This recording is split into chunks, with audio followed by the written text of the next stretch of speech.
Hello అందరికీ welcome to cross roads kitchen. ఇంతకీ చెప్పండి మన ఛానల్ పేరు ఎలా ఉందో. అందరికీ చాలా ఇష్టమైన పులిహోర ఈరోజు ఎలా తయారు చేయాలో చూపిస్తా.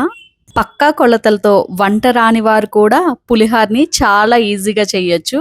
జస్ట్ 10 నిమిషాల్లో ఈ రెసిపీని చాలా ఈజీగా చేసేవచ్చు. నేను ఇప్పుడు చేసిన పులిహోర 1/2 kg. సో ఎంతెంత క్వాంటిటీలో ఏమేం కావాలో చూసేద్దామా. ఏదైనా సరే మందంగా ఉన్న ప్యాన్ పెట్టుకుంటేనే పోపులు మాడిపోకుండా ఉంటాయి. స్టవ్ ఆన్ చేసి 1 కప్పు ఆయిల్ వేయండి. నేనంటే క్వాంటిటీ తెలుసు కాబట్టి డైరెక్ట్గా వేస్తున్నాను. ఇంకా చెప్పాలి అంటే పల్లీలు ఏ కప్పుతో అయితే వేస్తున్నామో ఆ కప్పుతో ఆయిల్ వేస్తే సరిపోతుంది. పల్లీలు మాత్రం పచ్చివాసన పోయేలాగా వేపుకోవాలి. ఇదొక్కటి గుర్తుపెట్టుకోండి, పల్లీలు సరిగ్గా వేగలేకపోతే పులిహోర మొత్తం పోయినట్టే. పల్లీలు బాగా వేగిన తర్వాత 1/2 కప్ శనగపప్పు వేయండి. ఇది కూడా మంచిగా వేపుకోవాలి. మరీ హైలో పెట్టకుండా మీడియంలో పెట్టుకొని వేపండి ఇవన్నీ కూడా. అండ్ ఆవాలు 2 స్పూన్లు వేయండి. ఒక 6 ఎండుమిర్చి మాత్రం ముక్కలు చేసి వేయండి.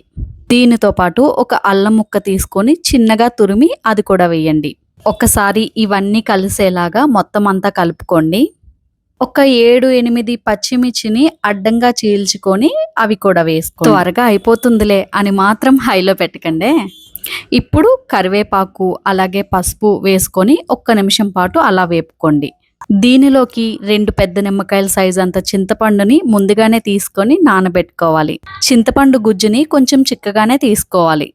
మూత పెట్టుకొని ఒక 5 నిమిషాలు అట్లాగే వదిలేయాలి. మొత్తం అంతా చూడండి ఎంత మంచిగా ఉడికిందో. ఇప్పుడు ఇందులో రుచికి సరిపడా సాల్ట్ని వేసుకోవాలి. రైస్లో కలపాలి కాబట్టి కొంచెం ఎక్కువే పడుతుంది సాల్ట్. నేనైతే 1.5 స్పూన్ అయితే వేసాను. ఈ పోపులు మొత్తం చల్లారాక ఈ రైస్లో మొత్తం కలిసేలాగా కలుపుకోవాలి. మొత్తం అంతా కలుపుకున్న తర్వాత ఇప్పుడే చెక్ చేయండి ఉప్పు సరిపోయిందా లేదా అని చెప్పి. లెమన్ రైస్ కూడా ఇదే ప్రాసెస్ మొత్తం. చింతపండు ప్లేస్లో లెమన్ వస్తుంది, అంతే తేడా. చూసారు కదా ఎంత ఈజీగా తయారైపోయిందో పులిహోర. మీకు ఇంకా ఎలాంటి రెసిపీస్ కావాలో కింద కామెంట్ చేయండి. వంట రాకపోయినా సరే ఏ రెసిపీ అయినా సరే పక్కా కొలతలతో ట్రై చేస్తే అద్భుతమైన టేస్ట్ వస్తుంది. ఈ వీడియో మీకు నచ్చితే లైక్ చేయండి, షేర్ చేయండి, సబ్స్క్రైబ్ చేసుకోవడం మాత్రం అస్సలు మర్చిపోకండి.